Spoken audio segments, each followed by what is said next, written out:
The courtroom was heavy with tension as retired Sergeant James Holloway wheeled himself forward.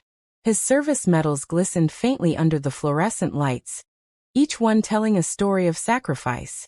At 63, his body bore the marks of war, shrapnel scars, a limp, and the wheelchair that had become his constant companion. Judge Morton adjusted his glasses and frowned. "Mr. Holloway, before sentencing, I want you to stand." The room shifted uncomfortably. The prosecutor glanced down at her notes. The defense attorney opened his mouth, then shut it again. James slowly raised his eyes to meet the judge's. "Your Honor," James said quietly, "I haven't stood on my own in over 20 years. "That's an order," the judge replied, his voice stern but not unkind. A murmur rippled through the courtroom. Many thought the judge's request was heartless. But James, after a long pause, placed his hands on the armrests of his wheelchair. His face tightened as he pushed himself upward.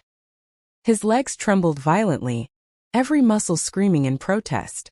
Gasps filled the room as he managed to straighten, leaning heavily on the table beside him. The judge's expression softened. "Mr. Holloway, I asked you to stand not out of disrespect, but because I wanted everyone here to see the strength inside you." Tears welled up in the eyes of the court clerk. The bailiff looked away, pretending to adjust his belt. "You're not here today as a criminal in my eyes," Judge Morton continued.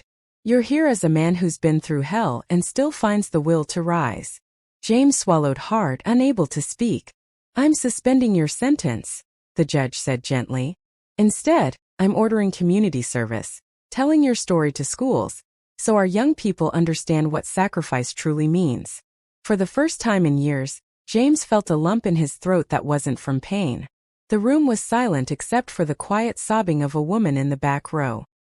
As James lowered himself back into his chair, his legs gave out completely, but his spirit stood taller than ever.